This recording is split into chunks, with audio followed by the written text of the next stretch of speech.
most people are not fluid in life. If you want success in life, if that's your goal, if you want to win, you've got to let go of what worked the last time. So it simply comes down to this formula.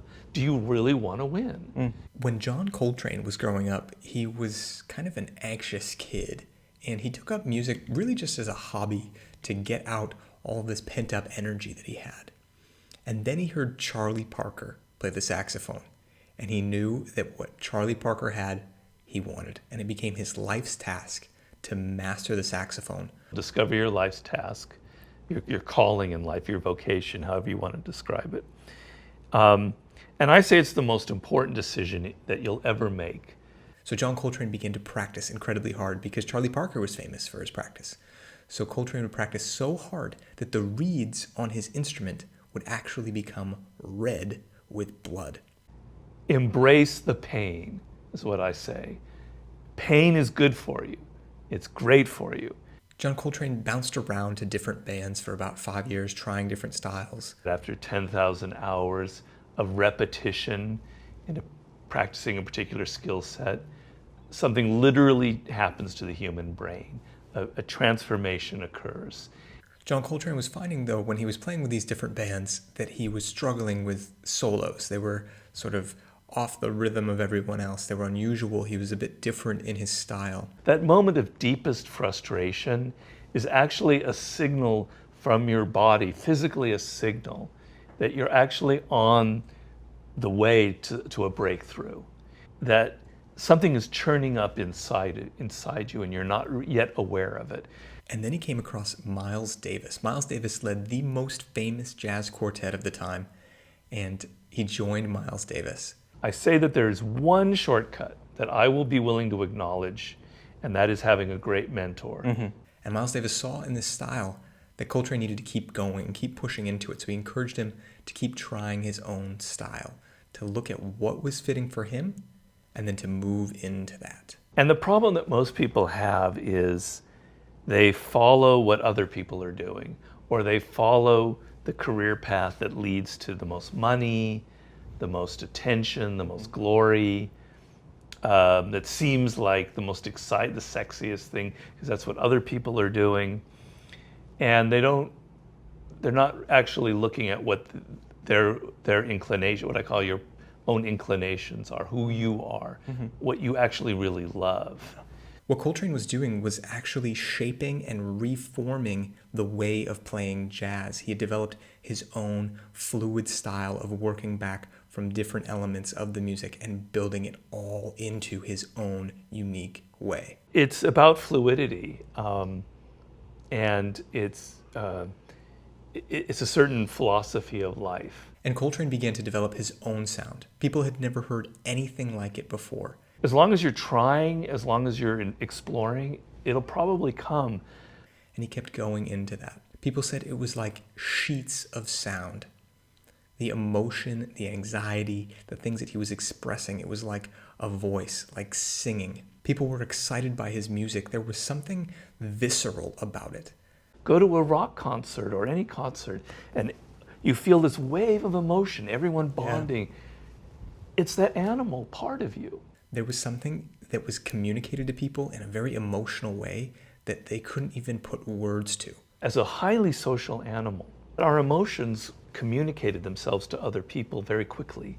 Eventually, Coltrane left Miles Davis and formed his own quartet.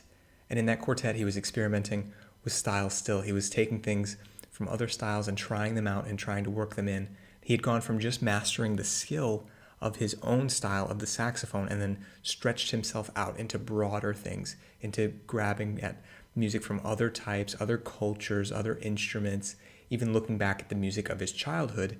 Your tendency will be, when you're a child, when you're 5 or 6, to kind of know that you like this, you like sports, you like physical activity, or you like music, or you like words.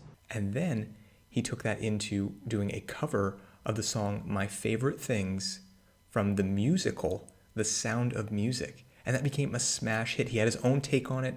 It had East Indian influences. It had influences of the South. Coltrane kept pushing as though he were trying to boil down all that music itself could be. When he recorded his famous album, A Love Supreme, he recorded the whole album in one day. Coltrane had developed a style that was unique to him because he had pulled from so many different things along the way through his own sense of what interested him, what he thought was useful, what was something that he could pull and grab from all these different places, that he found his own way to express. He found his own niche. He found his own dimension to his style. He found his own way to communicate, and he became a master. Now you're thinking, I'm not a musician. There isn't a way for me to do something like this, but there is. In any field, we can look at the tangential fields. We can do what this chapter is all about, awakening the dimensional mind. We can look and we can find the things tangential to what we do. You have to be willing to go through that process and go through those hours. So if you're someone who in your work you manage high stress situations, you can look at people with careers that are tangential to yours. You can look at how surgeons manage things in the emergency room. You can look at how pilots manage emergencies when their aircraft fails. You can look at people who handle emergency situations on their own and pull little things from them and build more tools into your toolkit. You can have more dimension to what you do. You can then use your own lens to find ways to make this unique. Combine it with something that already exists out there, a career path, and to adapt it to your spirit and to not go where everyone else is going. And this learning process, when you're pulling from your own unique interests, this can be so much fun. You can love the experience of learning when it is self-guided, when you are picking at what interests me, what resonates with me, what is something that I look to and I say, yes, I like that, I want to know more about that. And the whole thing about learning is learning has to be fun. I know I'm contradicting myself in that I said frustration is good, but you need to also love what you're studying. Then you can pull in the unique flavor of your style from these unique interests that you have that just happen to resonate with you personally. So I found my way by listening to myself, by listening to what I hated and kind of gravitating towards it, to create a form of writing that suited me where there was no competition. There are no shortcuts in this process. Relying on that crutch, thinking in your mind, God damn, if I can find an algorithm app that's going to shortcut it, you're already a loser. Yeah. In my book. Yeah. So get over that. If you take shortcuts, then you lack the vocabulary to actually be able to pull on different things and add them to your work. And if you only try and get things done, you don't have a rich enough mind with enough options in your brain to choose from. But if you can bring that all together, then you develop your own voice. Then you develop your own style. Then you develop something that is rich and dimensional. Then you become a master.